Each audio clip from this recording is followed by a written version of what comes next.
living life, every day, late at night, not okay, all I want, and I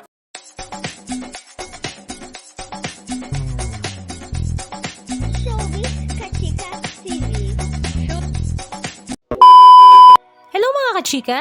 3 days ago nga, April 26, 2026, ay sinelebrate nga ni Daniel Padilla ang kanyang ika-31st birthday, kung saan mapakarami nga sa kanyang mga fans ang bumati sa kanya maging ang kanyang mga katrabaho sa mundo ng showbiz industry.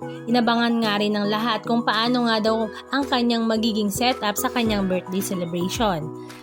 At last weekend nga ay ginanap nga ang kanyang bonggang-bonggang birthday celebration. Hindi nga ito literal na bongga dahil ipinagdiwang nga niya ang kanyang birthday sa pamamagitan ng isang simple at very intimate celebration kasama nga ang kanyang buong pamilya, mga malalapit na mga kamag-anak, mga kaibigan, katrabaho at kapamilya ang dumalo nga sa kanyang birthday celebration.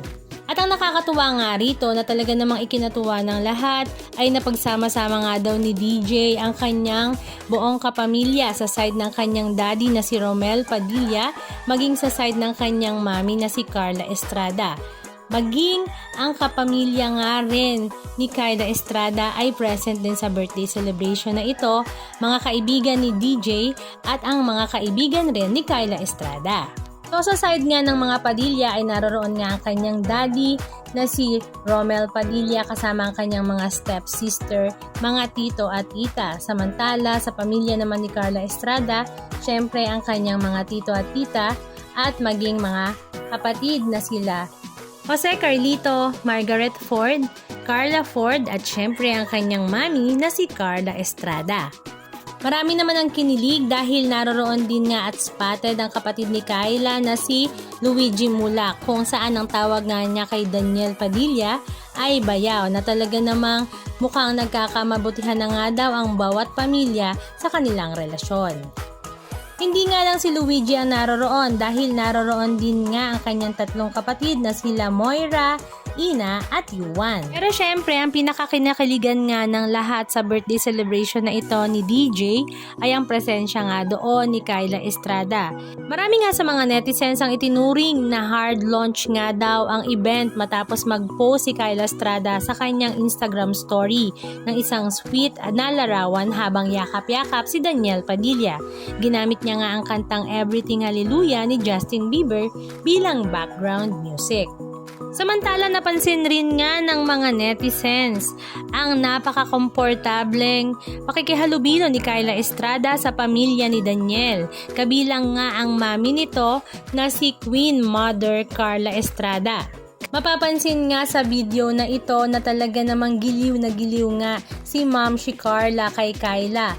At nung kakantahan na nga ng happy birthday si DJ ay talagang tinawag pa nga niya si Kyla Estrada na lumapit nga sa kanilang buong pamilya to sing a song Happy Birthday para kay DJ. Grabe din nga daw ang kapit ni Ma'am si Carla kay Kyla na talaga namang kitang-kita na tanggap nga si Kyla bilang girlfriend ng kanyang panganay na anak. Kaya naman ang mga netizens ay talaga namang kinilig at napasana all, at sabi nga nila, bill out na nga raw dahil tanggap na ng lahat na si Kyla at DJ na ang nasa forever. At dahil birthday nga ito ni DJ, hindi naman mawawala ang kanilang mga mala-concert performance na pinangunahan nga ng birthday celebrant na sinundan naman ng kanyang mami na si Ma'am si Carla at maging ng kanyang kapatid na si Jose Carlito. Halika at panoorin natin ang ilan sa mga video clips ganap na kanilang ibinahagi.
Anong masasabi nyo mga kachika? Just comment down below. And please don't forget to subscribe. Thank you!